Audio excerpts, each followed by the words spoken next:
All right, ladies and gentlemen, a very warm welcome to Kabbalah Coffee. It is so great to see you all. Today is January 3rd, right? Yes, January 3rd, 2021. Wow. January 3rd, 2021, and this is Kabbalah Coffee. I am Rabbi Ari, and you are exactly who you need to be for your mission in life and to accomplish great things today and always. So the topic today is evolution.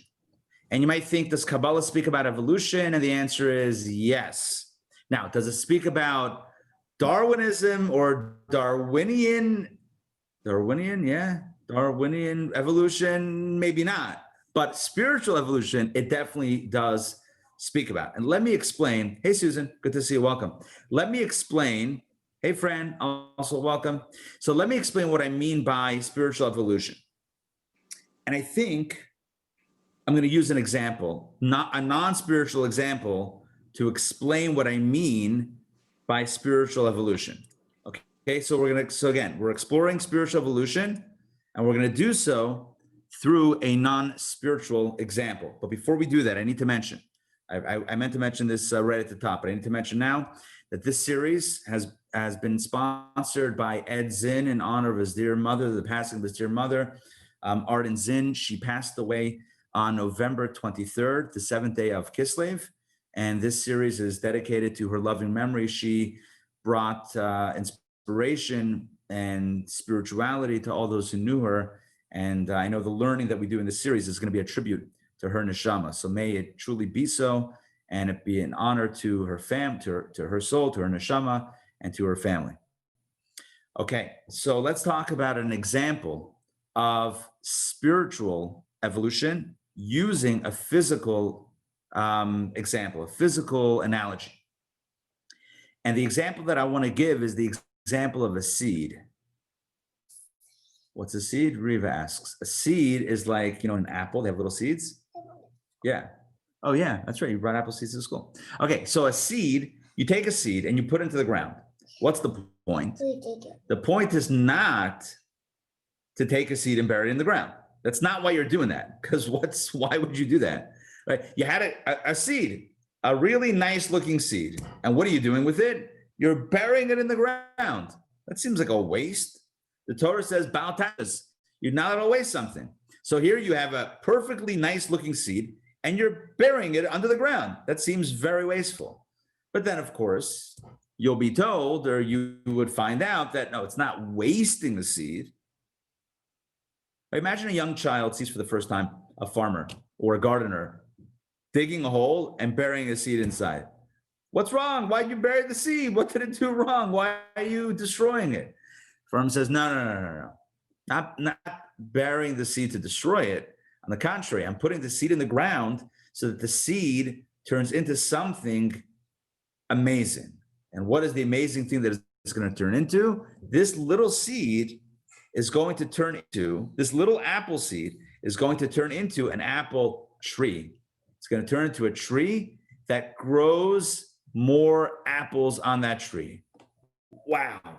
Right, Riva? Wow. It's amazing, right? I'm getting some feedback, live feedback. No, there's no cookie trees, just apple trees. So you can't bury a chocolate chip and then hope to get chocolate chip cookies. It doesn't work exactly like that. So, put a cookie in the ground. But it's not going to work. But apple seeds would definitely work. But it's a good concept. It's maybe technology will get there one day. So, not Riva, but another. You're listening to the conversation. So here's the point. The child at first glance, the child thinks maybe, or the person that doesn't know gardening thinks that you're destroying the seed. But until you find out that it's not a destruction, it's not a waste, it's not something that is counterproductive. On the contrary, the only way to get growth is by taking the seed and burying it in the ground. But what's the point? The point is that the ultimate purpose of the seed is not to remain a seed. What's the ultimate purpose of a seed? Is to transform. Or like Calvin and Hobbes used to say, transmogrify, I believe, to transform from a seed into a tree, right? The tachlis in Hebrew means tachlit. It means the purpose, the ultimate purpose. Right? What's the ultimate purpose? It's not to remain stuck as a seed, but it's to grow into something radically different, radically greater, if you will. A tree that gives birth to more fruit and more seeds and more trees, and the cycle continues.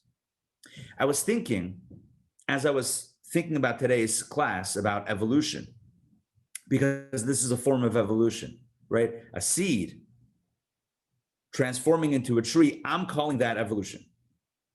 It's a seed and now it's a tree. It's evolved into something bigger and better and greater. Like it grows. It grows, yes. So I was thinking along these lines. Anybody familiar, raise of hand, with the book? It was written a few years ago by a woman named Carol Dweck. It's called Mindset. Anybody familiar with the book called Mindset? Yeah. Well, it's a self-help book. It was a New York Times bestseller. It's a very famous book.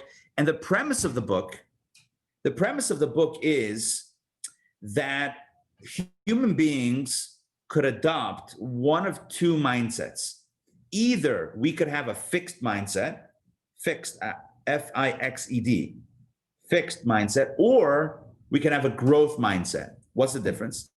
Well, a fixed mindset is, I know what I know, I am who I am, it is what it is, and that's it.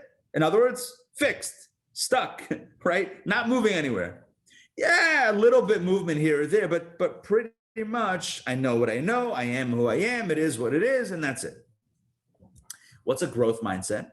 A growth mindset is, this is what I know and this is who I am, but I'm open to exploring. I'm open to something that I don't know yet. I'm open to learning, to discovering, to growing. I'm open. So in the context of education, for example, the goal of a teacher is, you think about what's the tachlis. I'll use the same word. What's the purpose of teaching? So you can look at it two ways. One understanding of teaching is, let's say for children, is you want to communicate, you want to teach, arithmetic. 1 + 1 is 2. Good. 2 + 2 is 4. Good. Right. You want to teach arithmetic. Reba's almost 5. She's almost turning 5. 2 weeks. 2 weeks. So I don't know if you guys can hear. Does the mic pick her up? A little bit? Yeah. Okay. All right. It's totally cute. Thank you. Okay, well, she's totally cute. What can I say? I can't think any great. Well, she is, and we're happy to see that she can do math. This is great. She's into math. Yeah, she likes her math. So one tachlis, one goal, hashtag goals. One goal in teaching is to communicate the information, right? I want my kids to learn 2 + 2 is 4. 2 + 2 is 4.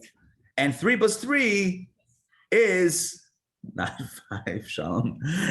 6, good. He's trying to throw up. No, right, 6, excellent.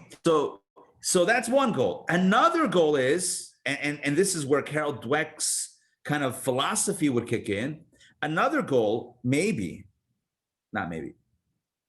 The big goal, the more important goal, is to inculcate within the children, to inspire your students to have a growth mindset, which means to become learners and explorers and be curious and want to learn and want to grow.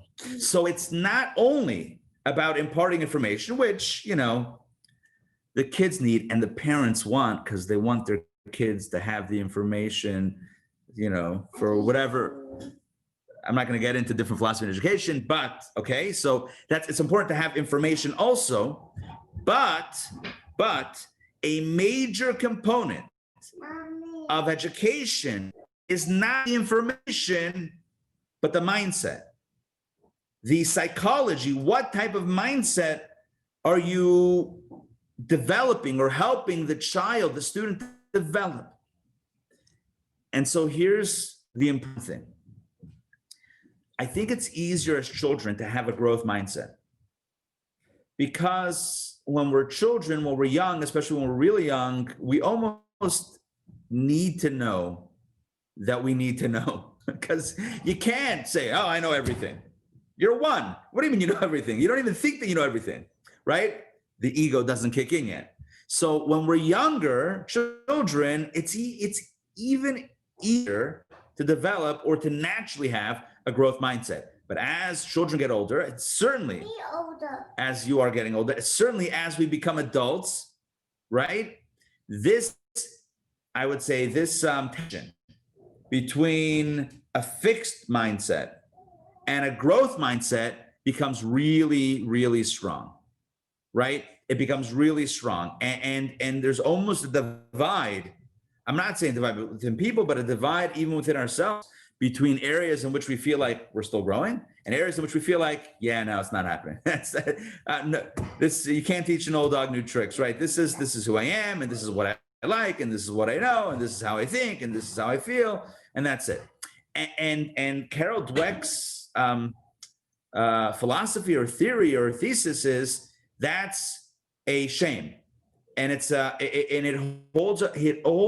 mindset holds us back, because the moment we adopt a mindset of I don't know, or I don't have all the answers, or I can grow and I can evolve and I can adopt new ideas and new teachings, it benefits us in the most tremendous ways. And so that is the core of the difference between a fixed and a growth mindset. Susan, go ahead. That book mindset has been adopted and made into a curriculum for schools.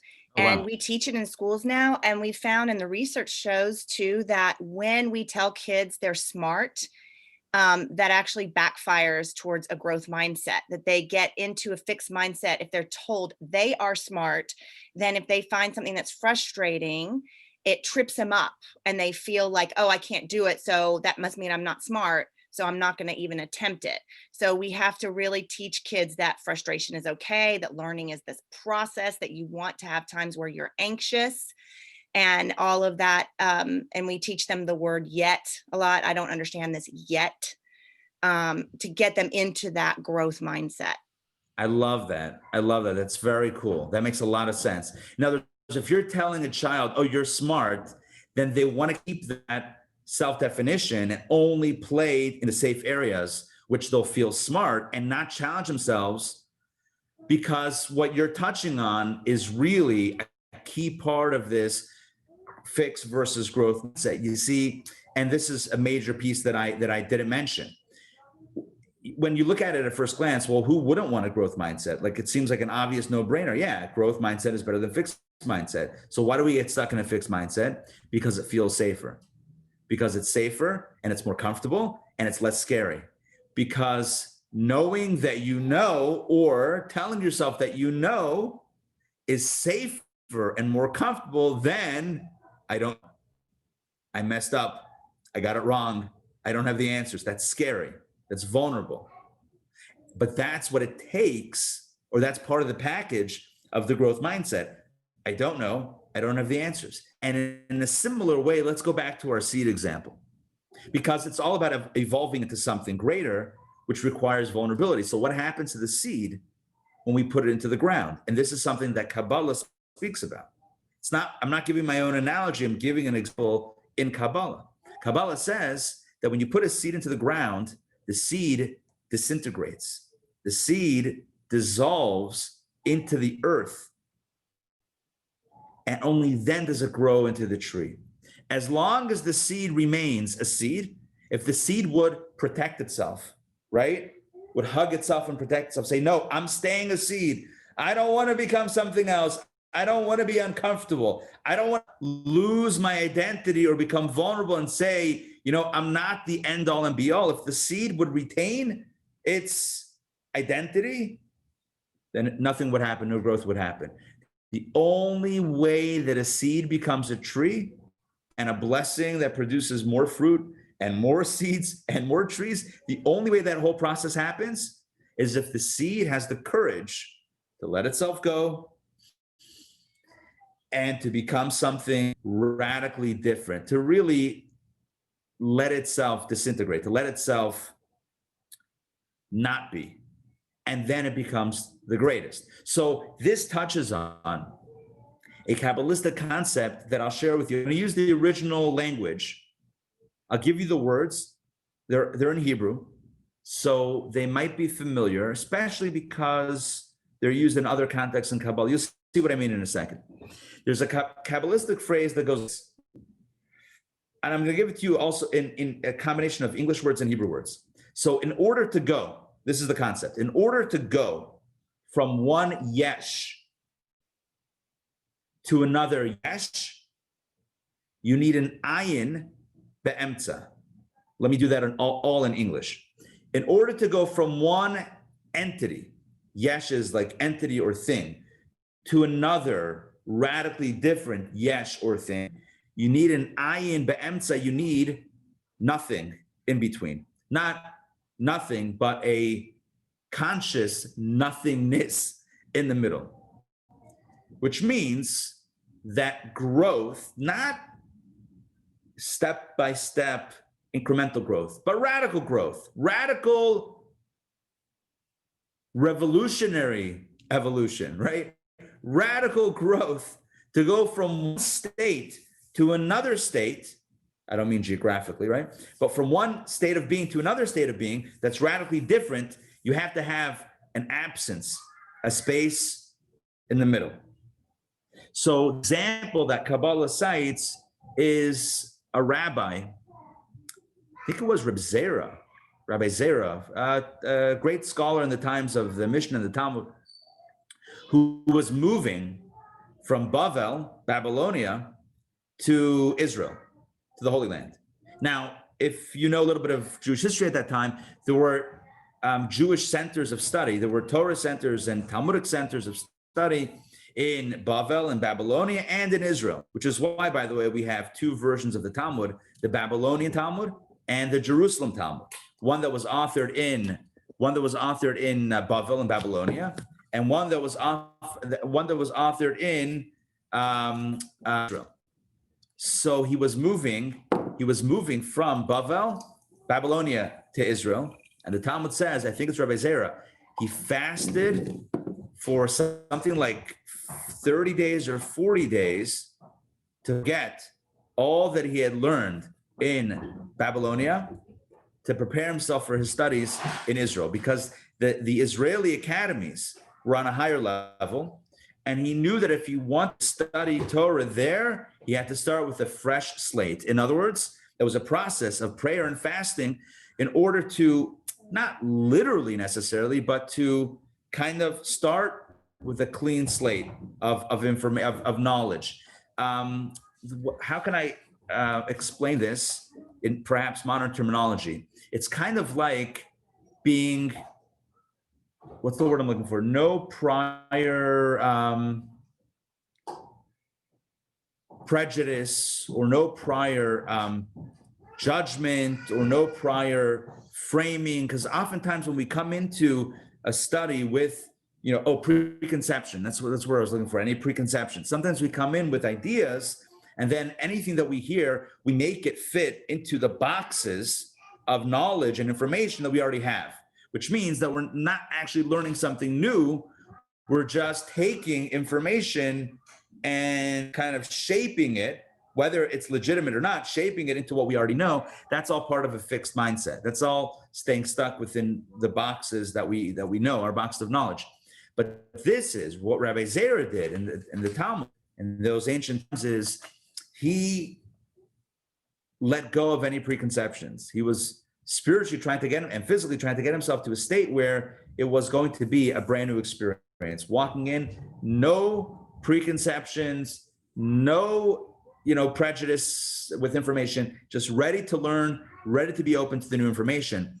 And that's what it takes to really learn, to really be open. And that's kind of like the disintegrating, because as long as you're holding on to what you are, you're not really open to what you could be. Does that make sense? As long as you're holding on to who and what you are, right? You're self-protecting, you're hugging yourself because I don't want to let go. So then you're not open to what you could be that could be that perhaps could be radically different, radically greater. This is true when it comes to a seed, and it's true with Rabbi Zera, right? If he would have said, I have wisdom, I'm a scholar, I have students, I'm moving to Israel, but I'm going to come in with my scholarship and my academia and my diplomas and my essays and my published works. I'm going to come in and walk into the academy, to the new academy like that. Well, that would have been nice for his ego, but it wouldn't have done anything for his growth, because he would have just come in with what he knew already and probably just have more of the same. What he wanted was a radically different experience, an experience where he wasn't just learning the same things or repeating the same points of information, but where he would be actually learning something brand new, learning something new, and experiencing something from a different perspective. And to do that, to go from one yesh to another yesh, from one entity, one state of reality to another, radically different or greater state of reality, you need that ayin, you need that absence in the middle, which we would call in Kabbalah bittul. You know what bittul is? We talked about it before. Bittul means letting go of self, letting go of ego. It's not comfortable. It's what Susan mentioned before. It's when you tell a student it's okay that you don't know, or it's okay to challenge yourself in an area that you're not going to be the smartest one in the room, and it's not going to feel comfortable, and your ego is not going to like it, because your ego likes to be smart, your ego likes to be knowledgeable, and this is putting yourself in an uncomfortable place of not knowing, of needing to ask someone, of failing perhaps a few times until you get it right. Not knowing it yet. I like that. Teachers and Chabad rabbis, right, always use the word yet. It's like, Rabbi, I don't do that mitzvah yet, right? Yet. Right? Take it slow, right? Yet, right? It's the same concept, right? Don't box yourself in, but we do so to protect ourselves. What Kabbalah teaches, and Carol Dweck is, I believe she's Jewish, and her title, I looked up the cover. I don't have it with me in my house right now, but we have a copy, but it's not here right now. The title was something, the subtitle is something like new ways of learning, or new methods in understanding how we learn, something about new. So I was thinking in preparation for today's class, new, it sounds like she knows a little Kabbalah. I mean, new, this is like thousands of years old information that we have, right? I'm not knocking it. I'm just saying that this is really like this whole concept is from Kabbalah. It's all in Kabbalah. It's all in ancient teachings of Jewish mystical thought. And that is that for true mindset, hold on, but let me see the subtitle. How the new psychology of success. That's what I was referring to. It says mindset, the new psychology of success. And I was thinking, new psychology of success, maybe the psychology of success, new. I don't know if it's super new, how we can learn to fulfill our potential. Parenting, business, yeah. So my focus was on the word new. How new is it really? Because in truth, these are teachings from Kabbalah. Kabbalah teaches us that in order to grow, in order to really radically, evolve, it requires an ayin be'emtza. It requires the vulnerability of saying, I don't know, or I'm not there yet. And that's how growth happens. So whether it's within a child who's learning, whether it's within an adult who's learning, whether it is within a seed, transmogrifying into a tree. Either way, to go from a yesh to a yesh, you must have the ayin in the middle. And that ayin is a scary place. The ayin is a scary place because it's letting go, it's not feeling comfortable, it's putting ourselves in the uncomfortable spaces. And who wants to be uncomfortable? But if you're not uncomfortable, here's the point. If you're not uncomfortable, then are you really growing? Right? I'll ask it as a question instead of making this. Are we really grow? Not you. Are we really growing if we just remain in those comfortable, stuck places? Right? Probably not. So, in summation, right, the point that I'm trying to bring out from the entire opening idea is that human beings are meant to grow. Human beings, like seeds and trees, and like life itself, we're meant to grow and evolve in a positive way. And if that's the case, then a necessary ingredient is this idea of letting go and embracing something greater than self. So Kabbalah speaks of this not only in the context of seeds and trees and human being learners, right? People who are learners, but Kabbalah speaks of this on all levels of existence. And let me explain what I mean.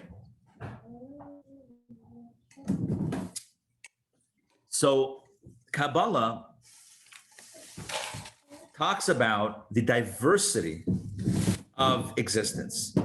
Kabbalah talks about the diversity of life, which is always, to me, it's always uplifting to think about diversity amongst creation, because Judaism believes that the source is one, and from the one source, you have many.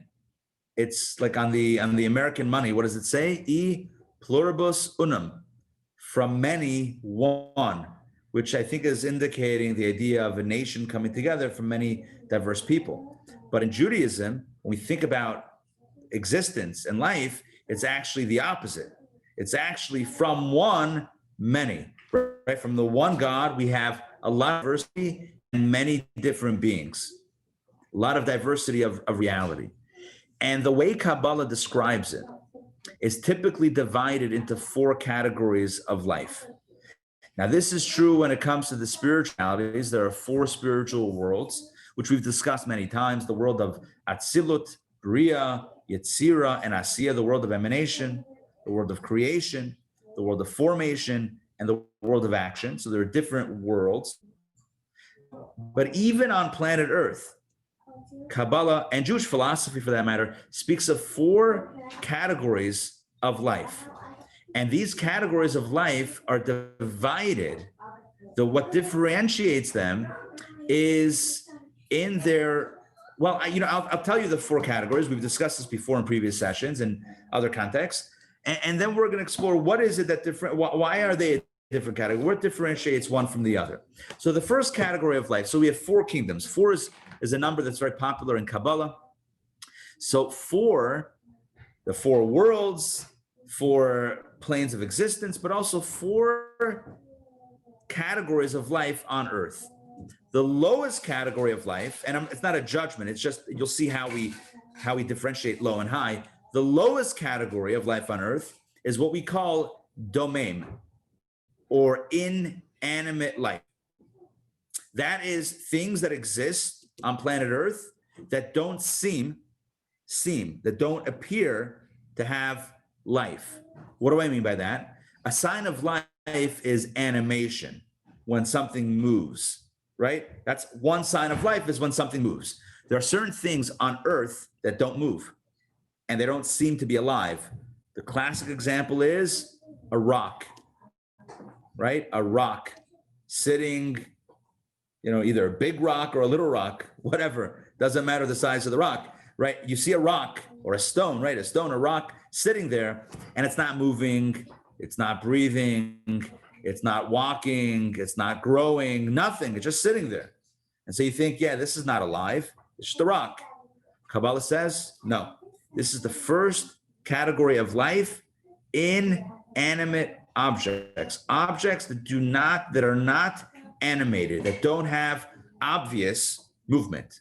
Now, Kabbalah says, spoiler alert, that even the rock has a soul, right? The Arizal, the great Kabbalist Rabbi Isaac Luria, says, even an even domain, even a still silent rock, has a nefesh, has a soul. So of course, Kabbalah, Judaism believes that everything is Everything that's here is alive. But the way we're differentiating the categories are based on appearance, right? So everything's alive, but how does it look? So the first category of things that are that don't seem to be alive because they're still and silent. Like a rock, it's not talking, it's not moving, it's not walking, it's not growing. Another example, by the way, would be the earth, like the ground that you and I walk on, right? We walk on the earth, we tread on the ground, and not the grass is growing, but underneath the ground, right? Like underneath the grass, the earth itself seems dead. It seems unmoving, it seems silent, it seems still. It doesn't show any obvious animation. So that's category 1, level 1, level 2. So that's domain. If you want to write it in English, DOMEM,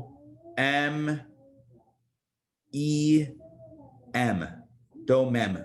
It's still and silent and quiet, not animated. The next level above that is what we would call someach. Someach. If you want to write that in English, it's TZOME. Someach. ACH. Someach. The benefit of that is you get the ch at the end, which is great for the throat. Someach. Someach means vegetation. So above inanimate life is vegetation. Now, vegetation includes anything that grows from the ground. So grass and trees and flowers and plants and shrubs, even weeds, right? Anything that grows is in the category of tzomech. So our aforementioned apple tree that grew from the seed that we put into the ground, right? That apple tree that's growing, that's tzomech. That's not domain. That's not inanimate life. It's animated. You could see it. It's growing. It's flourishing. It's producing fruit. It's alive. Now, the stone is also alive. But when it comes to vegetation, you and I can see with the naked eye that it's alive. Again, a lot of this is about appearance and about perception. The next level above tzomeach is chai. Chai. Not the necklace chai, not the 18 chai, but chai meaning animals, living beings, living creatures. Now, animals don't just grow from small to big like trees, right? Trees also grow. Trees grow from a little tree to a big tree. Animals don't just grow from a baby animal, a baby tiger cub, into, not advocating that you want a baby tiger cub, into a big animal, right?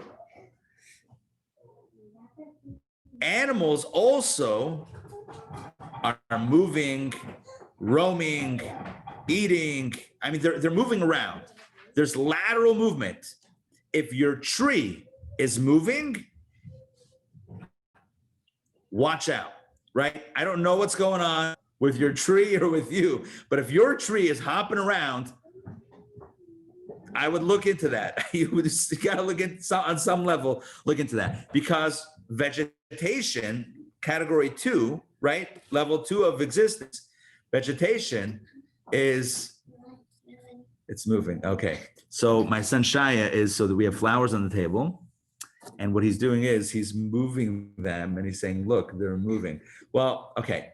A few things. Number 1, they're not attached to the ground. And number 2, they are moving. You're right. But if so, I said consult someone, but you're consulting me. So Shaya, it's okay. The flowers will be okay. So getting back.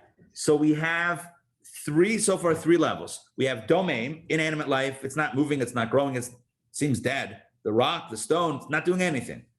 But it's alive. We know it has a soul, okay? But it doesn't seem to be doing anything. Then you have vegetation, which grows, which does have an obvious demonstration of life, and it grows from small to big. And then you have animal life, chai, right?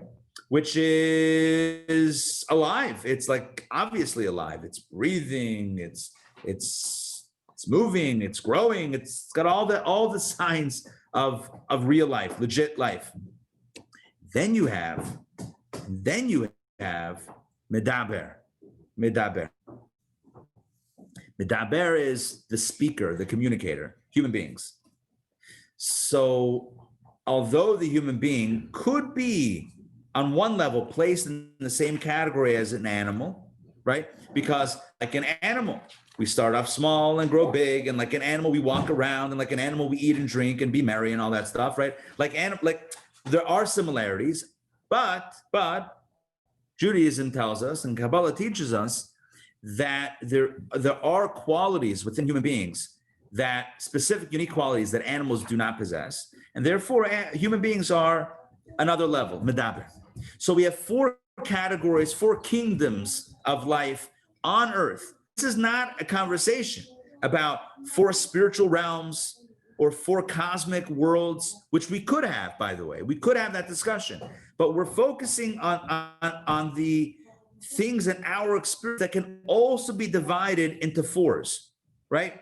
Inanimate life, still silent life, right? Rocks and stones and earth, vegetation, animals, and human beings. Domain, someach, chai, chai, and medaber, medaber, medaber. Inanimate life, vegetation, animals, and humans. Here's the point, and this is a huge point. From the oneness of God comes the diversity of these four kingdoms. And by the way, within each kingdom and category, there are countless species and countless members of each of those families. Are you with me? So within vegetation, you have grass. Within grass, you have, I'm not a grass expert. What do I know about grass? But I know Kentucky bluegrass. Is that a grass? Or is that a music? It's a grass. Is it also music? It's also music. Whatever. Complicated, right? So you have different types of grass. Within trees, it's going to be easier conversation for me, right? Within trees, you have an apple tree, a peach tree, and I'm out, right? No, kidding. So you have different types of trees. So what's the point? The point is that there's tremendous diversity that emerges from, you guys davening? So cute. All right, so from the oneness of God, you have a tremendous diversity of life in all four categories. But here's where Kabbalah adds on one more point that relates to everything we've spoken about this morning. And that is the tachlis. What's the purpose of everything? What's the purpose of domain? What's the purpose of someach? What's the purpose of chai? And what's the purpose of medaber? What's the purpose of stones and earth? And what's the purpose of vegetation? And what's the purpose of animals? And what's the purpose of the human being? It's not, and here's the big idea. If you want a big idea alert flashing on the screen, big idea, big idea.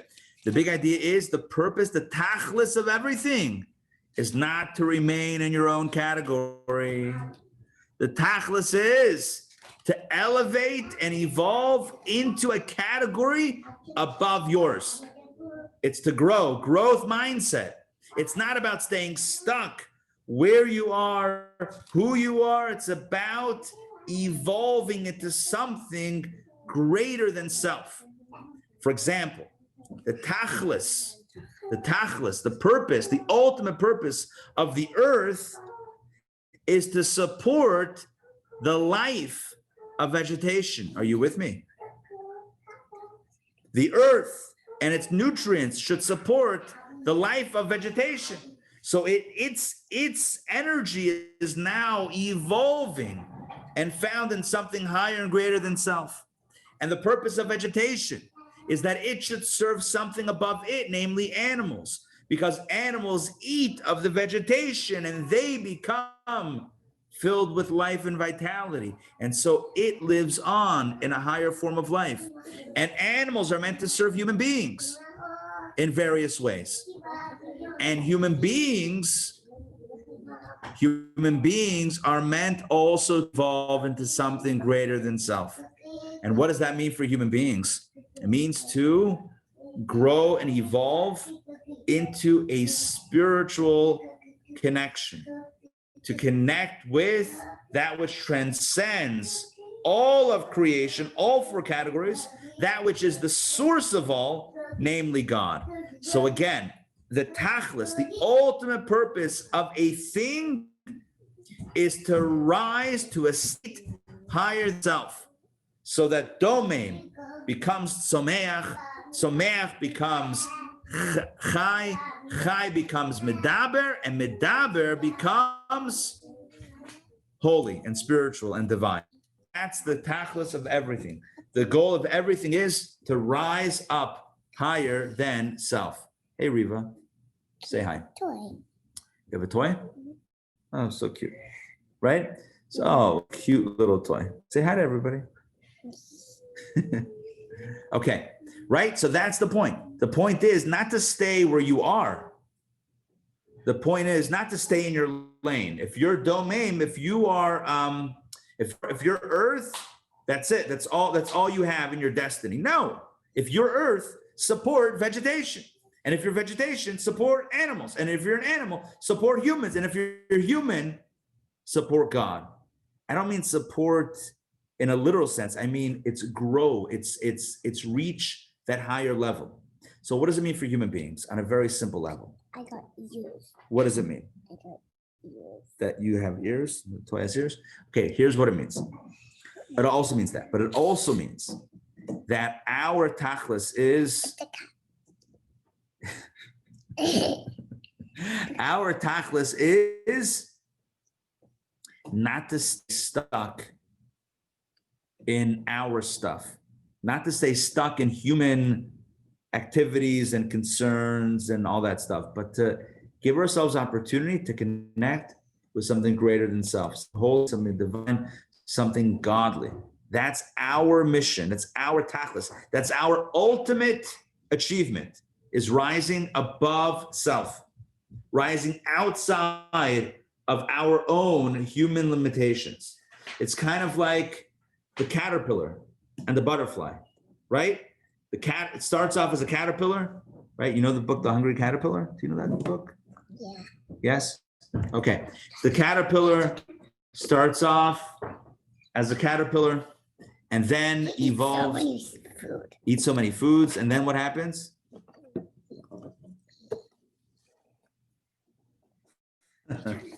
And then turns into a butterfly. In other words, the tachlis is to become something greater. The tachlis is to touch something higher than self, is to touch on something more noble, more higher, more transcendent than self. This is what we call spiritual evolution. Spiritual evolution means that the inanimate becomes vegetation. Vegetation becomes animal. And animal becomes human. And human becomes divine. If anything remains where it is and what it is for the duration, it's a missed opportunity. Yeah, it is what it is, but that's not what it's created for. It's created to touch something higher than self, which reminds me of a story from the Talmud. The Talmud quotes a story where there was a philosopher who asked one of the rabbis, maybe even Rabbi Akiva, one of the great Jewish scholars of the time. So this philosopher, who wasn't steeped with Jewish wisdom, asked the rabbi, do you believe in medicine, right? That we should treat people who are sick with medicine? And he said, yeah, of course. So he said, why? If God has decreed that they're sick, then who are you to heal, to intervene? Well, why intervention if God decrees that somebody is, God forbid, ill? So why should human beings intervene? And I know we have multiple doctors here, and all the doctors are thinking like, "Ay, what kind of question is that?" But it's a question that this fellow asked the rabbi. So how did the rabbi answer? The rabbi says, "So do you eat bread?" He says, "Yeah, of course." He says, "How dare you? You take the wheat that God made and you grind it and you mix it with something else and you transform it into something else and then you bake it and you make it into bread. How dare you take God's wheat and make it into something else?" In other words, what was his point? Of course, he answered a question with a question and, whatever, that's the Jewish way. But what's the point of his answer? His answer is, Although God created categories, God created things a certain way, part of God's call to us is to take that stuff My leg. and improve it My and transform it. Where we take wheat and we make it into flour and we make it into bread. We take, I don't know, other stuff and make it into medication, right? We take the stuff of the world and we don't just say, well, this is the way it is. That's a fixed mindset. Fixed mindset is, this is the way it is. We're not going to touch it. It's a fixed mindset. Judaism and Kabbalah tells us that life is lived, life needs to be lived with a growth mindset. God has given us the tools. What can we do with it? God didn't say, don't move, I'll be back, right? Don't touch anything. God said, don't touch the one tree. But otherwise, our job is la'avda u'lashamra, to work the garden and to protect the garden, which means an active, dynamic relationship with the garden space we're in. And it means We're space. in space. We're in space. It means creating something incredible out of what we have. It's creating food from ingredients. It's creating medication out of whatever medication is created out of, right? Out of bacteria or whatever. Antibiotic, I'm thinking, right? It's about creating something great out of something else. And that is the calling. But it's also the calling of all forms of life. It's to evolve and it's to grow into something greater than self. So again, getting back to my 4 categories. So the inanimate grows into the vegetation. The vegetation grows into the animal grows into the human, and the human grows into the divine. If anything remains stuck where it is, well, it can hug itself and say, I'm okay, I'm where I am, I'm who I am, but it's a missed opportunity. It's a missed opportunity of growth that is a part of why we're here in the first place. Growth mindset is not just for students, it's not just for humans. Growth mindset is for all of creation. All of creation is meant to go higher, which takes us back to that forbidden fruit, takes us back to Eden, because our text is called Overcoming Folly. And as you know from our previous sessions, yes. Okay, so go rest. No. Okay, don't rest. So what we know from our previous sessions is that at the core of mistakes are rationalizations. We tell ourselves something in our heads that allows us to do something not so wise, right? How do we end up making mistakes and doing, I don't mean mistakes, you thought something, whatever, but like errors of judgment that you look back later and you say, what was I thinking, right? But you knew it was wrong when you were doing it, right? We know it's wrong when we're doing it, but in the moment we told ourselves a story to get ourselves past that checkpoint. We told ourselves a story to get past over the hump, so to speak, and throw ourselves into it. So the first story, the first mistake that we have is Adam and Eve. What happened with Adam and Eve? The Torah tells us something very simple. They saw that it was good. In other words, it looked good to the eyes. They wanted it, it looked good. That's the first category of folly that we're talking about. Why'd you do it? It looked good. It looked good. So how do we combat the it looked good itis? I'm creating an itis out of it. How do we combat the it looked good? It looked good. It seemed good. It felt good. How do we combat that? With the meditation. What's the meditation? Because we have to counter the rationalization or the oh wait, here. I think that, 1 second. We have to combat and counter the rationalizations, that thought process that gets us into trouble with a thought process that can get us out of that trouble in the moment, not later on, because that's too late. Not too late, but that's, for our purposes, that's too late. We want to catch it before we go over that, before we head into the negative place. So how do we do that? So he says there's two meditations to think about. Number one. The first meditation is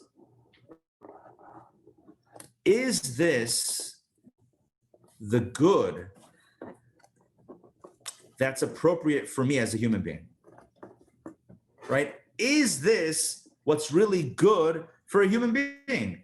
Yes, speaking about Adam and Eve, yeah, fruit of the tree looks good, but is that what I should be aspiring to? I should be aspiring to, as we said last week, the different levels of pleasure. I should be aspiring to a concert. I should be aspiring to doing a favor for someone. I'm aspiring to studying a beautiful wisdom or studying Torah. I should be aspiring to something higher on the pleasure chain. I don't want to say food chain because food is at the bottom of it, right? I should be aspiring to something higher. Food is not a chain. Food is not a chain. Good. So we should be aspiring to some. Reva said, food is not a chain. I agree with you. Chains are on backpacks. This is all this is true. So we should aspire to something higher than and greater than the lower elements of our existence, of our surroundings. Remember that? So that's the first thing that we can do to catch ourselves, right? The first thing is, right, am I really so, like, my brain is so into this pleasure in this moment, this physical pleasure, that I can't think straight? That I can't, like, I'm so seduced by the forbidden fruit, whatever that is, right? I'm so seduced by the forbidden fruit that I can't think straight. I can't wrap my head around, like, what is this really, and is this good, or is this not good, or is this harmful or devastating or destructive? I can't even think about that because I'm so caught up with the physical, with how this thing looks, that's completely thrown me off kilter. That's what. So the first step is, wait a second, I'm a human being, and a human being has should have higher aspirations. I should have higher goals than just food and other physical pleasures. Whether it's music, whether it's doing a kindness to someone else, whether it's studying something, whether it's studying Torah, but something higher than just this base physical pleasure. Now, important caveat, as we mentioned last week. Number one, two important caveats, two disclaimers. Number one, nothing wrong with eating. Number two, and part of that is nothing wrong with eating good food, right? But the problem is if we're doing so at our peril. Adam and Eve did, at our own peril.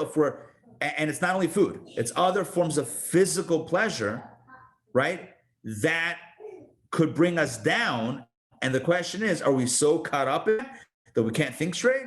So the first checkpoint is when it comes to us looking at something physical and saying, wow, that looks good, I want some of whatever that is, right? The first question that we have to ask ourselves, the meditation that we should think about is this, as a human being, is this what I should be running after, right? There are higher forms of pleasure that are deeper and more meaningful and more lasting than just the food, the apple, or whatever it is that I'm going to eat right now, right? The forbidden fruit, right?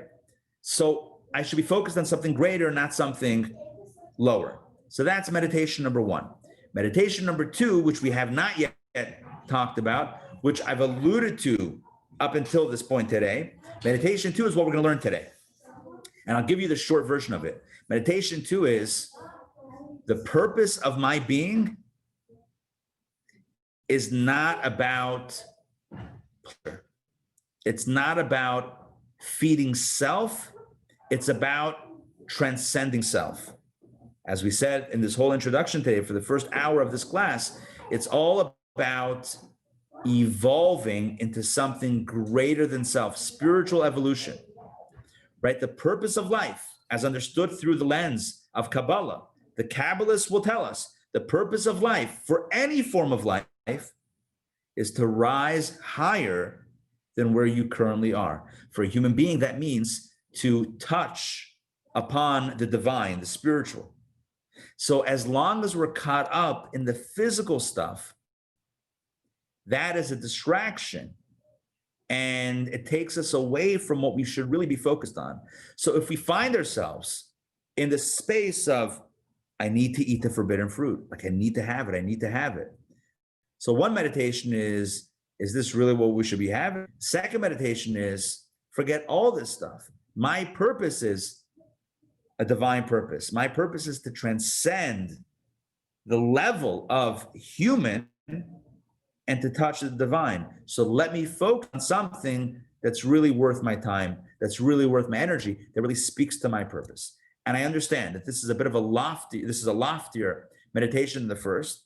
The first just says, this is at the bottom of the chain, or at the bottom of the pleasure chain. So let me look at something higher. The second meditation is, all of the pleasure seeking is a distraction to what really is supposed to be focused on, which is about transcending self. It's about elevating higher than who we are naturally. All right, we're going to do this inside, and you'll see inside it's going to be written much better than the way I'm explaining it. So you'll be able to read it and understand it and meditate on it in the words themselves. But before we do it inside, let me check in and open up the floor. Any questions, comments, clarifications? Donna, go ahead. Hi, yes, thank you. So I have kind of two questions. One, I know you said food is okay, it's not, but I mean, we need, as human beings, we're not strong enough. We need some pleasures to keep us going, you know, that kind of thing. And the other thing is, can you, in my mind, like the rock, what it's contributing to us is what is its own energies, its beauty is. Yeah, excellent. Two excellent questions. So number one, I agree with you. Human beings, we're not perfect. And we do need pleasure to keep us going, and make pleasure in lots of things, including food. And there's nothing inherently treif or wrong with that. But remember, these meditations are helping us get out of the destructive actions with the food or with the other pleasures. So when we find ourselves rationalizing, right, an activity in one of these areas, whether it's food or otherwise, that is not good, right? Spiritually, physically, or otherwise. Again, the core example that we're using is Adam and Eve. God would have been very happy for them to enjoy and to have pleasure from other fruit that's permitted. The problem is that on the forbidden fruit that it looked good.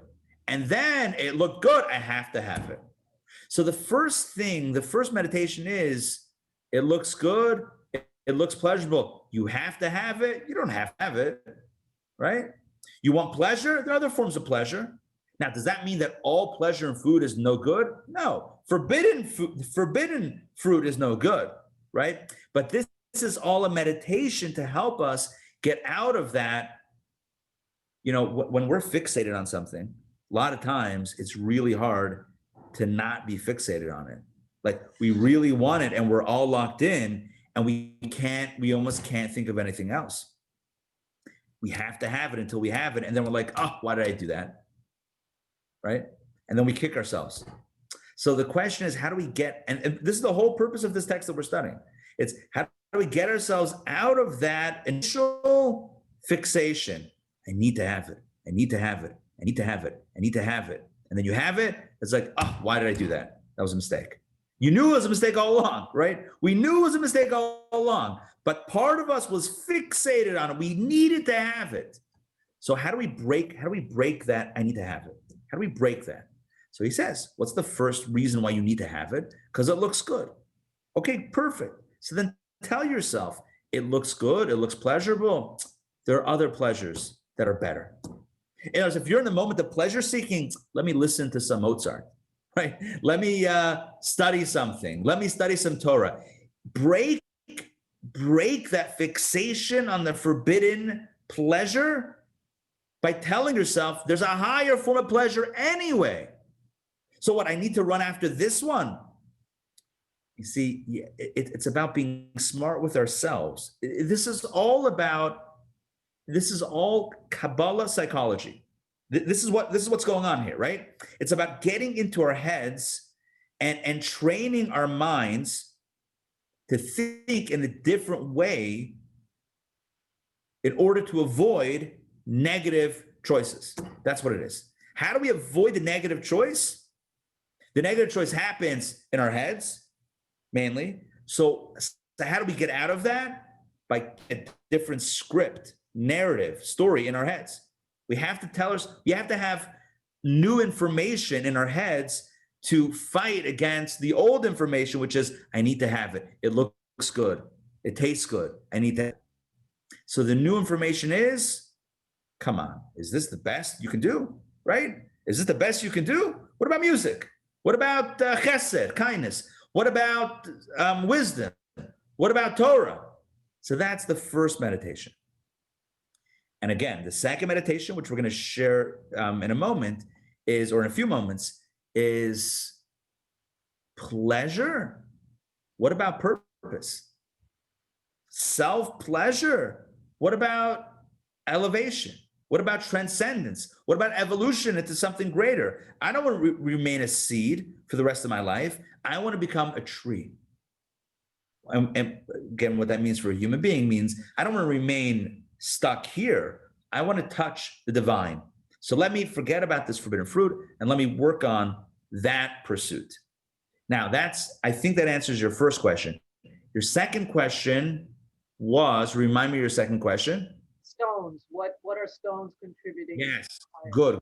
Excellent. Good. So first of all, we know what stones are for. Stones are for the Kabbalah jewelry that we do. So that's for sure the Jewish jewelry that, Donna, that you create, right? That's for sure what stones are for, without a doubt. Kabbalah speaks specifically about the earth and vegetation. That's the example that Kabbalah uses. So when an animate life that's meant to evolve higher into vegetation, specifically use the example of the earth that supports the nutrients of the earth are supporting vegetable life. The vegetation supports animal life. And so in the examples in Kabbalah, I have not seen specifically stones being used in the analogy, but to me, we can apply it on our own. There's just because it's not stated doesn't mean we can't apply it. So stones would do any number of things to support something sort of quote unquote greater than self. And by the way, that whole notion of greater than self, we have to be careful because we're not making a judgment about the essence of that thing. We're just saying that a thing is complemented when it can leave itself and rise beyond its own limitations. That itself is something noble and something powerful. When a thing can self-transcend or transcend self. Dr. Maxey. Also, just thinking about stones in my mind, the other thing is that each of us as human beings, there are essential minerals. And so those come from those stones, and you may consume it either via plant or via animal, or you can, in some instances, consume it directly. But in my mind, that's the other purpose of stone, are the minerals that are essential for us to be human. Yes, 100%. That's a great example. Yeah, minerals. Yeah, Tony agrees. Great analogy. Yes, that's perfect. And it's cool how it could either come to us directly or through the plant or through the animal, right? So it's not stuck. And I think that's an important piece of what's coming from Donna, from your question in this conversation, is it's not only literally this way to that way, that way to that. There's a lot of flexibility in it, but the point is that that it does support something, and it does evolve into something, if you will, greater than self. Along those lines, I remember speaking, I was in yeshiva, this was in Morristown, New Jersey, and there was a fellow there who was a vegetarian, and his philosophy was, and I love this, he was always like, look, you're eating an animal, where's the animal getting its nutrition from? From the vegetation. So bypass the animal, right? Go straight to the, again, I'm not weighing in here or there, right? I'm not getting it, it's not for now, this conversation, but it's an interesting perspective. I will say, just on that note, that originally to Adam and Eve, animals were actually forbidden to eat, to consume. Adam and Eve and those first generations were not allowed to eat, Steve, we're not permitted to eat We're not permitted to eat animals. It was only after the flood God tells Noah, all right, I let you eat animals. Anyway, that's again for another conversation. But either way, whether we're eating animals or not eating animals, the tachlis, the ultimate of an animal, is to also support a higher endeavor, higher than self. Whether it's the wool of an animal being spun into a talit, a prayer shawl, or whatever, right? There's ways in which the animal is part of a higher process. And by the way, we see this in the mitzvot. I just mentioned the mitzvah of a talit, tzitzit. Mitzvot in general. Adam is asking, so what did Adam and Eve eat at Shabbat? I don't know. It's a good question. I don't know. Were they allowed to eat fish? Possibly. Maybe gefilte fish. the original gefilte fish eating by Adam and Eve. You know where you get gefilte fish, right? From Lake Gefilte. You know this, right? Some of you heard me say this before. Lake Gefilte. Easy to go gefilte fish fishing because the fish can't even move. They're in this jelly and you just scoop it with the jar and it's like the easiest fishing that you've ever done. That's a joke. If you get with the jar of gefilte, if you get the thing, also, how do you identify gefilte fish? You know this one, right? It's the fish with the carrot on its back. Carrot down its back, yes. That's the one. Okay. All right. Back into our conversation. Susan, go ahead.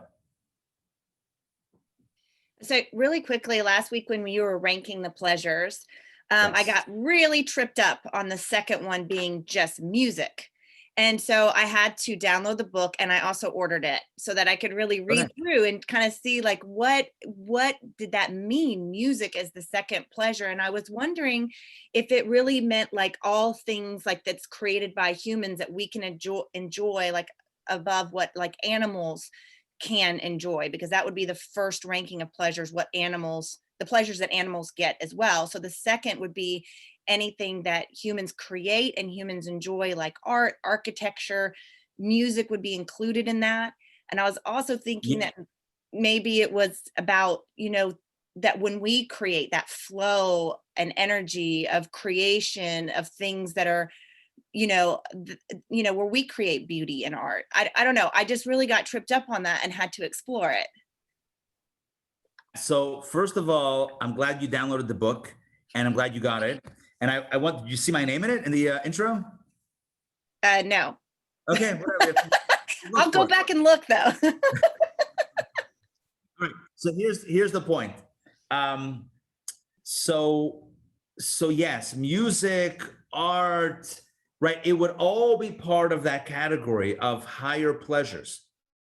So again, this is the ranking, like we explained last week. The first level, the lower it is, the more you don't need to be human to enjoy it or to have it. So food, you don't need to be human to enjoy it or to have it.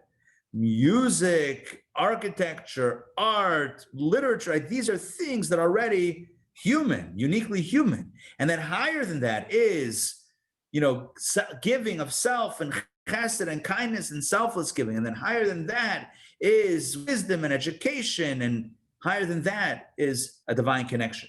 So yeah, music would not just be music. It would be part of a bit of a larger landscape of things that are uniquely human pleasures and beauties. Yeah. That's what I thought. But when I read it, it did say just music. So I kind of expanded that. It did say music. I also, in my head, expanded it, and I'm glad that you mentioned it because it's important that we rank it, especially if all this is meant to be put into practice and for us to have a meditation. Then it's like if I find myself fixated on something, let me paint something. Let me express my desire or passion in another way, in a healthier outlet or a higher outlet. That's not in the forbidden category as it might otherwise be, using the example of Adam and Eve. If Adam and Eve would have, pulled out a canvas and painted something, right? Or if they would have, played some music, right? Created an instrument and played some music, maybe we would still be in paradise. And then what? I don't know. It's complicated when you think of, what could have been. But it's certainly the idea of they saw the fruit the forbidden fruit and it looked good, so they had to have it. That's not a healthy formula. And for us, it's not healthy. I don't need to tell anybody this. We know ourselves more than anybody else. We know for ourselves how often it's happened in our lives that we saw something, we had to have it, and then we kicked ourselves for doing it. Like, why did I do it? What? I really needed it? Come on. But we get stuck, and we can't think straight. Point is, how do we think proactively, preemptively? How do we get feed more information in our heads so that when that crisis hits, we have something else to think about?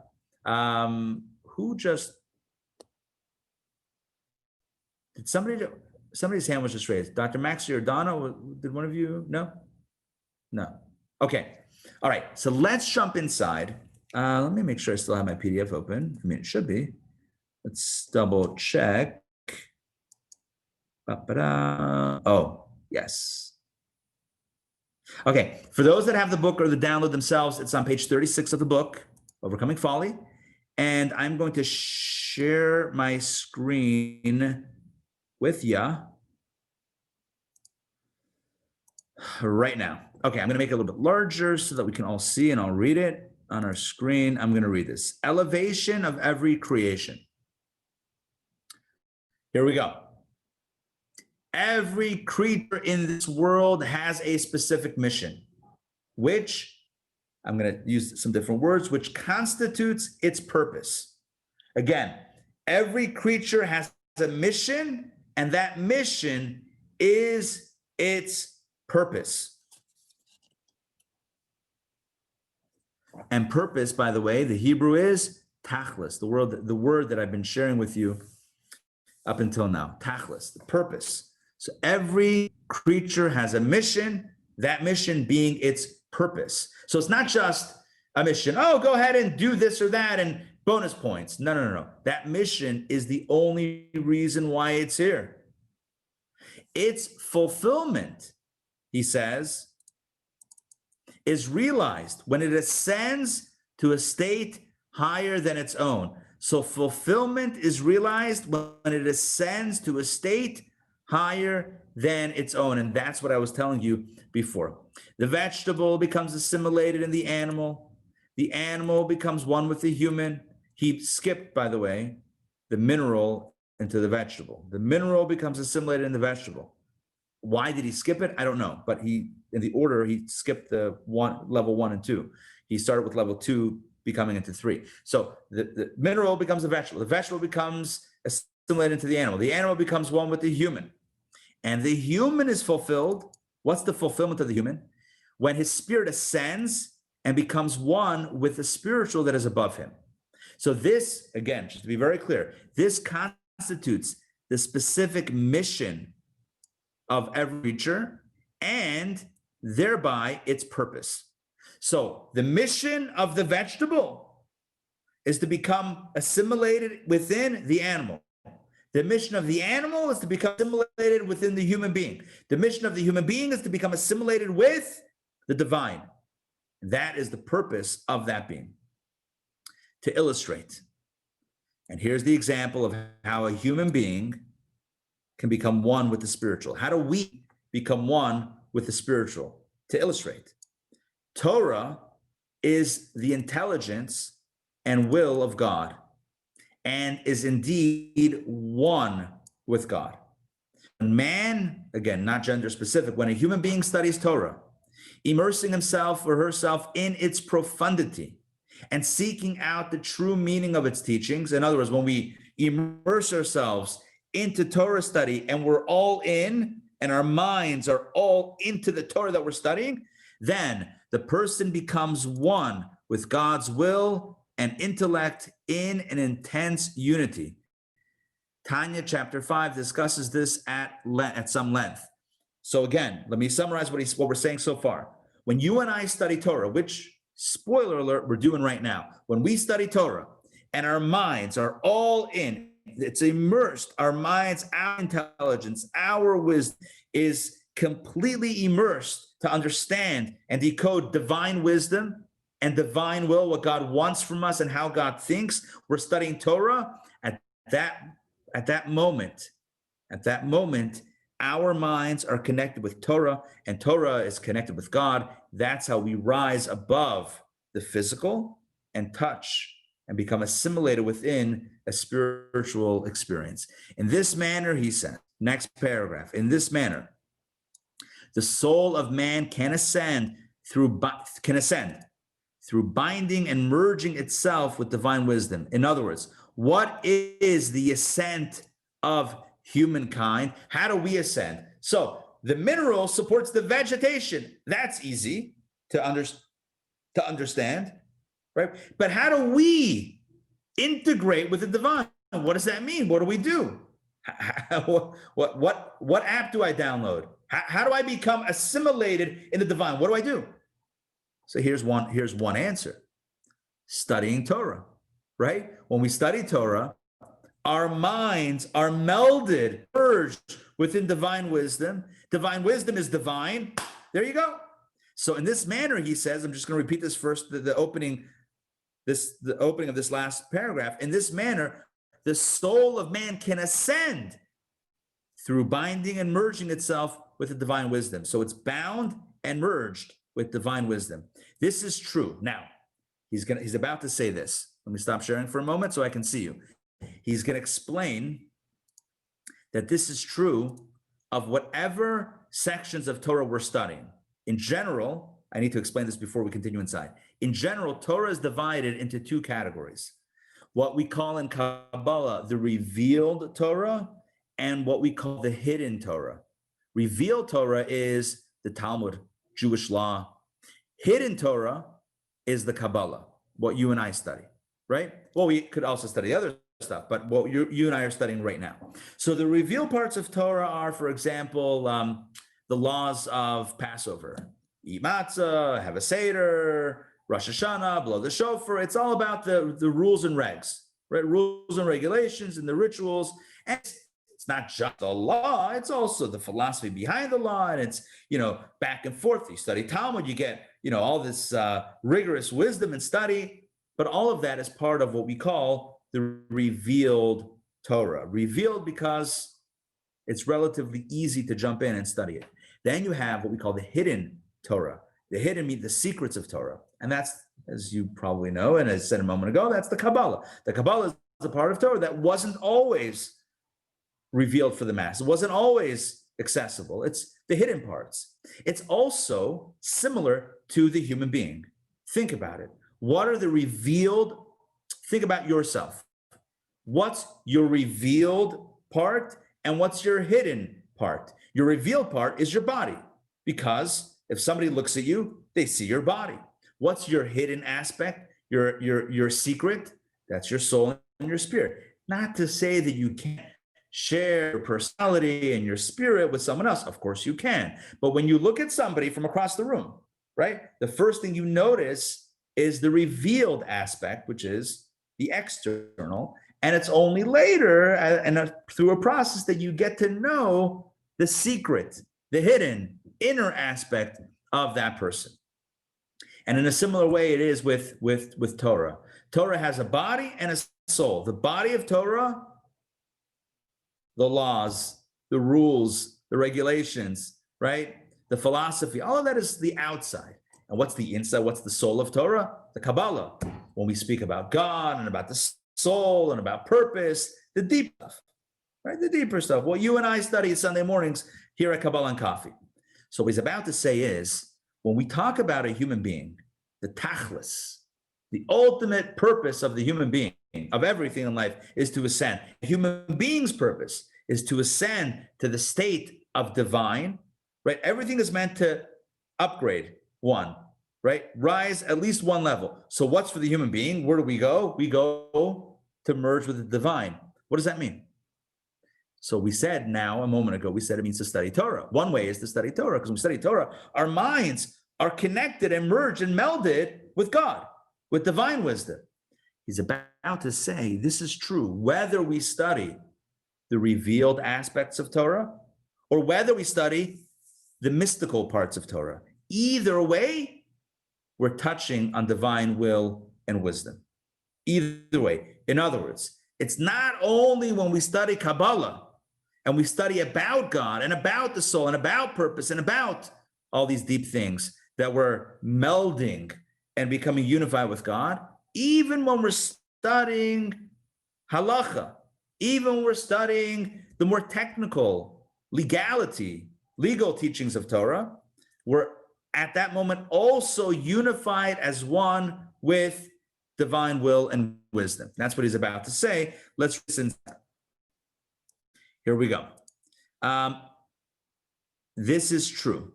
You see, it's the second sentence right over here in this last paragraph. Here we go.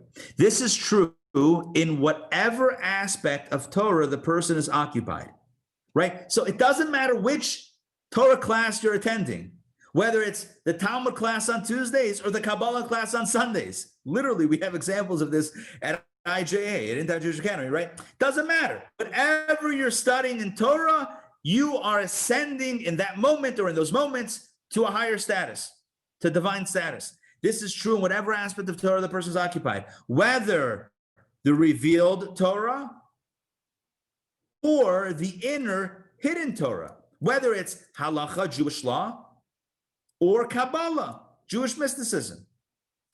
And he breaks down one at a time. What happens when we study the revealed part of Torah? What happens when we study the secrets of Torah? Let's go, one at a time.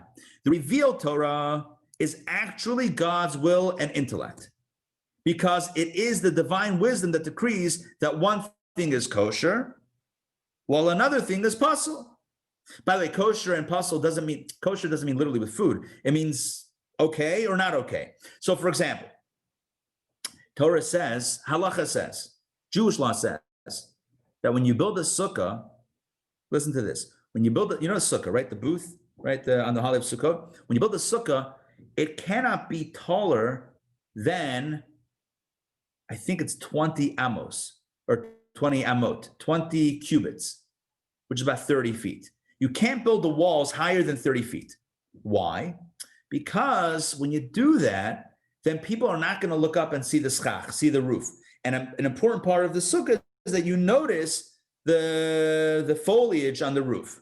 You with me on this? Yeah. Sukkah has the plants, the foliage on top. So an important part of the mitzvah of the sukkah, of building the sukkah, is that people should notice that. Also, if it's so high, the walls are going to be providing the shade and not the roof. Are you with me? The schach won't be provided. Think about it technically, right? If you have very high walls, then the walls themselves would be blocking the sun from the people that are all the way at the bottom over there, and not necessarily only at high noon, I guess, would the roof, the schach, actually be fulfilling that function. And the schach is meant to be doing that. That's the function that it's meant to serve. Either way, halacha says that you can't build a sukkah. Jewish law says, it's in the Mishnah and the Talmud. Jewish law says, tractate sukkah, actually it's called sukkah.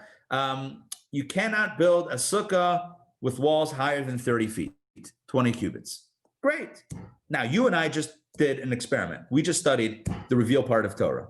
See, in the middle of Kabbalah, you and I studied a Jewish law together. Look at that. No extra charge, right? We studied a law. Now, what happened at that moment? We were studying Torah like a moment ago, right?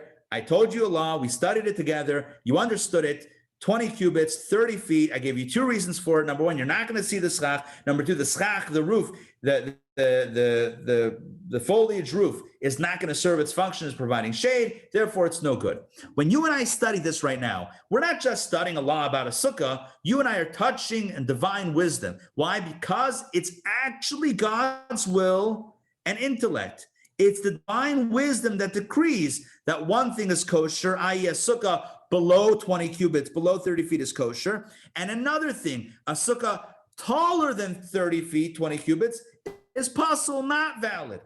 That's not something that you and I are coming up with. That is divine wisdom. It's sourced in Torah, which means divine wisdom is dictating that this is okay and that's not okay.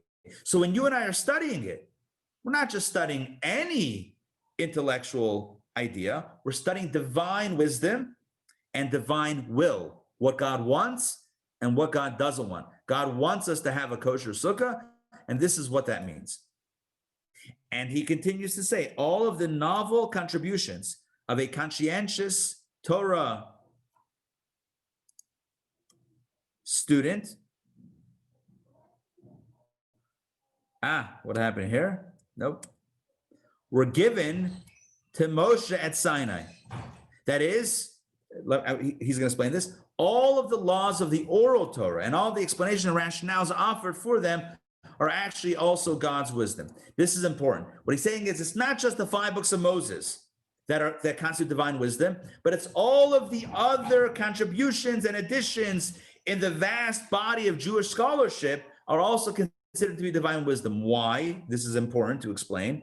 Because they were all given to Moshe at Sinai. Anything that's authentic, even if it's come up in latter generations or in later after the times of Moses, they're all considered to be given to Moses at Sinai. What does that mean? When God gave the Torah to Moses, God gave him a written script plus explanations plus a formula by which new laws and ideas can be derived and extrapolated from the text. And so when we follow the protocol and we arrive at Torah true, authentic conclusions, that's considered also to be God's Torah. Why? Because God gave us the foundation, the formula that we're applying to arrive at this conclusion. Does that make sense? So it's not like Rabbi Akiva, that's Rabbi Akiva's law. No, it's God's law that Rabbi Akiva followed the process to bring out. Does that make sense what I just said? So it has the same status, if you will, as divine wisdom and divine will when followed authentically, right? If somebody just says, I think this, I'm making it up out of nowhere, then that's Rabbi Ari's idea, right? If I make up something, I say, I think that what we should do is we should have a new holiday and we should do this observance. And I'm going to make that part of Judaism. That's great, but that can't be called divine wisdom and will, unless it's sourced in Torah somehow. So if it's sourced in Torah, then it has authenticity. Then it falls into this category. What he's trying to say is that when you and I study the law of the height of a sukkah, when you and I studied this a few moments ago, even if this is explored and explained in the Mishnah and the Talmud, it's considered divine wisdom, even though it's not written, let's say it's not expressly written in the Torah itself, your sukkah shall be under 20 cubits, but the understanding of what a sukkah is and the reason for the sukkah, which is explained in Torah, dictates that it be of certain dimensions. And therefore, when the sages codified the dimensions, they did so based on the understanding of Torah of what a sukkah is and why it is. And therefore, that becomes divine will and wisdom. So the point is, when we study that, here we go. Therefore, let me actually read it inside. Therefore, when a person studies these laws, he or she becomes united and merged with this divine wisdom, as we noted before. So whether we're studying the revealed Torah, we become connected with God and we merge with the divine. Even if it's explanations of the Torah that are authentic, we become merged with the divine. Now we get to Kabbalah, which I know we're a few minutes after 11, but give me 2-3 minutes and we're going to wrap. But we have to get into Kabbalah today because we have to talk about what we're talking about, right? We have to reflect on what we're studying. This is going to get meta.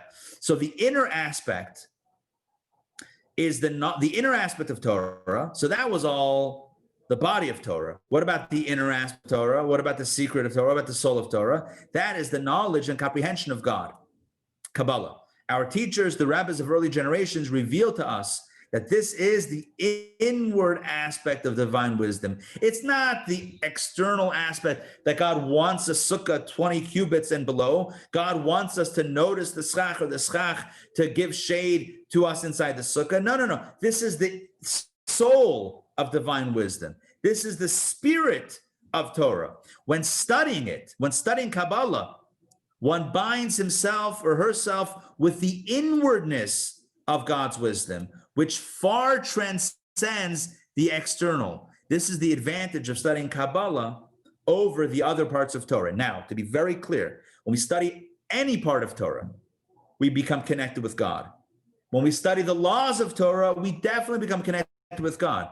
But he's saying when we study the soul of Torah, it elevates us to an even deeper place, to touching, not just merging with God's wisdom and will, but God's innermost wisdom, God's deepest wisdom.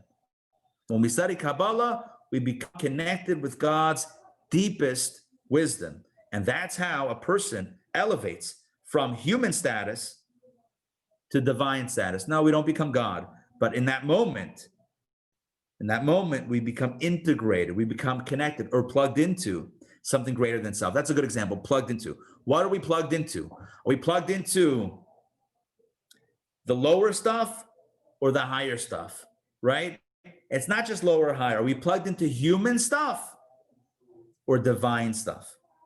This constitutes the purpose of our existence and every existence's existence, to rise above its category, its status, and to touch something greater than self. We'll do one more paragraph, and then we are going to close it out. One more paragraph, stay with me. There is another advantage in this knowledge of the inner Torah. Not just we're touching on a deeper dimension of God's wisdom, but the way it affects the person, and that is its effect on the person. In other words, the difference between learning the laws about a sukkah and studying Kabbalah, it has a different effect on us as human beings. I mean, if you want to build a sukkah, you have to know how to build a sukkah, but its effect on our character is different when you study Kabbalah. Although this knowledge of Kabbalah is limited to knowledge of God's existence, in other words, we're not really going to ever know from the inside out who God is and what God is. So it's all about knowing about God. Nonetheless, the person's mind who's studying Kabbalah does conceive and attain knowledge of the existence of the spiritual. Our minds become filled with knowledge and a perception of the existence of the spiritual realms. The spiritual then becomes palpable. It becomes tangible, as it were, within his soul. He becomes bound up with it. This is all when we study Kabbalah, attached to it. And as a result, he transcends his own physical nature and attains a state of refinement and spirituality. And that is the key. That is the second point. Point number one, I gave two different points before. These are 2 points within what we're talking about right now about the advantages of studying Kabbalah over the revealed parts of Torah. Number one, it's the inwardness, it's the core of God's wisdom. Number two, its effect on the person. A person becomes more edel, more refined, and more spiritual when we study Kabbalah. You study Nigla, you study the revealed parts of Torah, you become wise and you become sharp and you become knowledgeable in the law. But when you study Kabbalah, you become a mensch, you become more of a refined human being. This attainment is inward and personal. In other words, it works from the inside out, both within his own self and also externally in reference to all his interests and activities. So within ourselves, we become more refined, and also our interests and activities and actions are more refined. They all become more refined and spiritual. They're not bound up with the physical at all. They rise above awareness of self. And look at what he says in the parentheses, which, by the way, in the original, in the parentheses, is Yiddish. This is a Yiddish quote. I'm not going to read it in English. We're going to translate it. Whatever he does, whether he studies Torah or performs a mitzvah, he does it in a refined way, without coarseness, without self-consciousness, without conceit. Self-conscious is not a good translation. I know my name is on the book, but I'm changing a translation here. Without conceit, without being blatant. Blatant means without ego and without complacency. It goes without saying that his piety is not evident to another. In other words, look how pious I am. And by no means would he consider doing something for the sole reason to impress anyone. How often could it be possible that somebody in shul will pray the Amidah a little bit longer just in case someone's noticing how long they're praying the Amidah for? Oh, look at that guy. He's praying long. He must really mean it. He must be a very spiritual dude, right? That's not authentic. So studying Kabbalah allows us to become through and through spiritual and refined and authentic and not about ego. His material affairs, that's what the spiritual stuff. And what about the physical stuff? His material affairs will, of course, be divested of their materialistic emphasis. This is what Mariana said last week.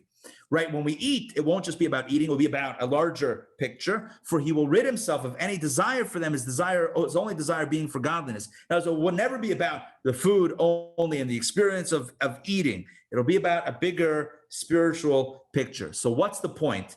We said a lot of new information here. At the end, I want to bring everything back and make it. I want you to be, and me to be able to walk away and really have a grasp on what we're talking about. Very simple. Here's a few points. Point number one, everything has a category. Point number two, the goal, the tachlis, the ultimate goal of everything, of every category of creation is to rise up, to rise above.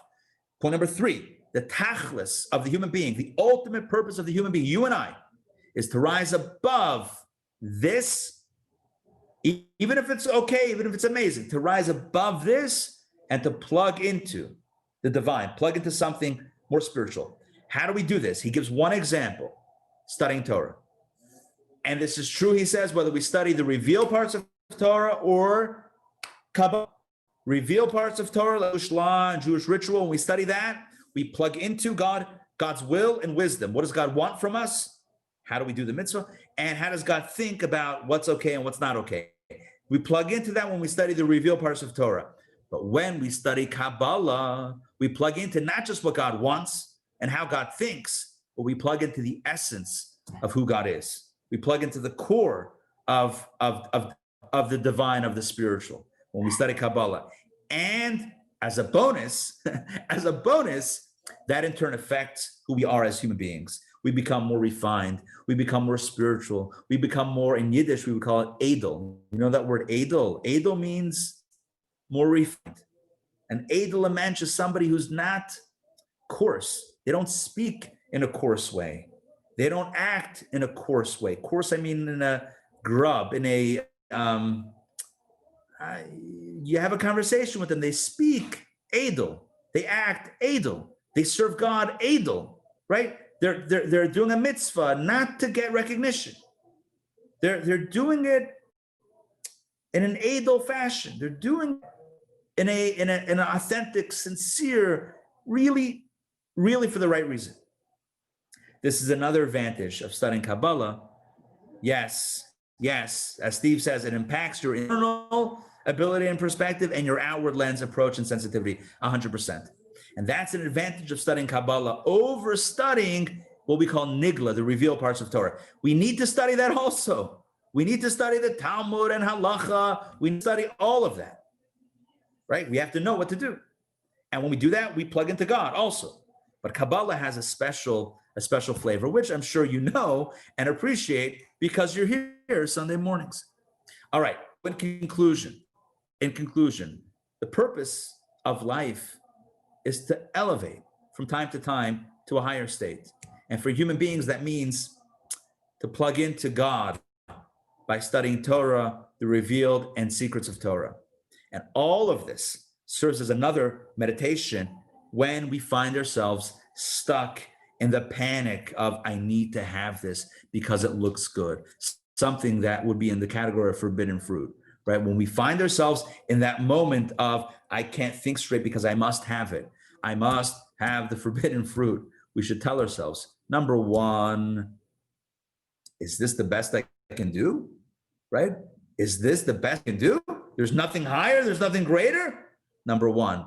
And number two, my tachlis, my purpose in life is to plug in to something greater than self. My purpose is to transcend self and touch the divine. So instead of eating, Adam and Eve, instead of eating from the forbidden fruit, open up some Kabbalah coffee from the permitted coffee beans and enjoy some Kabbalah, some spiritual connection. That speaks to our purpose, our true purpose, and doesn't distract us from what we're meant to do. All right, that's conclusion for today. I hope it was meaningful. I hope it resonated for you. One thing, next week, we're going to continue. I may go a little bit back and get a running start and then continue the new information. We're going to hopefully conclude. Let me just double check in my book inside. We're going to, Yeah, we should conclude. Yeah, it's a few pages, but we can do it. We should conclude chapter 4 of Discourse 1 next week, and then have the first discourse understood well between you and I. That's the goal here.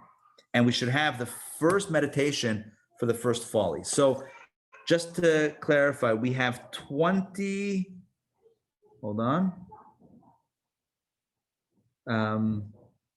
28 discourses in this book, right? In this book, 28 discourses. Each one has 2, 3, 4 chapters. So discourse 1 has 4 chapters. We've done most of them. We're going to finish chapter 4. We did 3 out of 4 chapters. We're going to do chapter 4 hopefully next week. And then we'll roll on to discourse number 2. All right, so that's it. So we have ammunition. So if we find ourselves caught up in some sort of pursuit that's not good for us, we have a little bit of ammunition, meditation in our minds to tell ourselves, this, we got higher stuff, plus our purpose is transcendence. Okay, questions, comments as we close out today? Thank you very much. I want to say that incredible class. I cry because I feel like so connected with the essence of the class, and it's amazing how you teach that with so much love, with so much passion, and so clear to because it's something very abstract in a way and very sensitive, but you bring us in a way that is so simple and so relaxed and so useful for a daily work. And I work with transformation of things that you will take and through like fibers and things like always I thought that I can give another life, more like a new life, a new position, and I felt that so hard all the time, and especially when I work in the jail, like everything can get and elevate, and I never understand so well when they write in the walls like they were with God. I said it's amazing, like to see this life, but always looking God. And now I understand, because they always trying to elevate, no matter like where the place they are, no matter where they did, but with the understand, like you can elevate. And this class for me is so important. I thank you very much. It's Pleasure. a big gift. Thank you. Thank you for saying that, and very, very touching to hear you that. And I will say that in your activities within art and within the jail, within the prison, just so you know, not everybody knows, but Mariana works in Chile in going into the prisons and doing art with art with and design like projects, like they take something that it's on the garbage and they made it to bring like a better life, like help and things like a very kind of different things, or presents for the families, or handbag with letters of communication, beautiful communications, looking for elevate. Right. But now it's very clear for me. Right, and it reminds everybody that even if you could feel like you have no purpose, right? Like your life, God forbid, you could think is there's no purpose. It reminds us of the utility of the purpose, that's still the potential that still exists, and the ability to elevate. And I think, as you said, I'm very moved by the fact that it was moving for you, that the idea that everything is about elevation. It's about taking something of the physical universe and saying, this is not just what it is. It's being able to see a new life for this, and a new life for a human being. This is the most uplifting message, I think, that anyone could ever hear, that there is something greater than what you see right here on the surface. And to be able to display that in a physical way, and have through that, have that open, that consciousness open up for people. Amazing. But yeah, it's all connected to today's theme. Thank you for taking this concept and showing us how it applies on the ground in a real life situation. Thank you for sharing that. Thank you very Questions, much. comments? Yeah, Susan. Just really quickly, I loved in the beginning when you talked about the seed being planted in the ground and it disintegrating, and you used the word disintegrating. And then I was thinking about something else you said, where we want to reach up to God. So I was thinking about that seed and the shell disintegrating, then the nutrients from the soil, then the seed gets rooted, and then it reaches up to God, but it reintegrates. And I was thinking about that, how important integration is, a word that we use a lot, I think, in Kabbalah. And that integration, when you are studying Kabbalah or studying the Torah, and you integrate that, the divine will of God, and then you come up out and reaching for God. So I just like that connection. Beautiful way of expressing it. The idea of letting go of self and then reaching above, but at the same time, you're right, you got to plant back in. And that's kind of what he said at the end. When it comes to Kabbalah, what happens when we study Kabbalah? Two things. Number one, we reach up and plug into the core of divine wisdom, and it's integrated with who we are. We become more of a mensch, and all the things that we do become more menschy. Whatever becomes more authentic, more sincere. And you can tell somebody who studied Kabbalah, somebody who studied and has not just studied as a philosophy, but has really integrated it.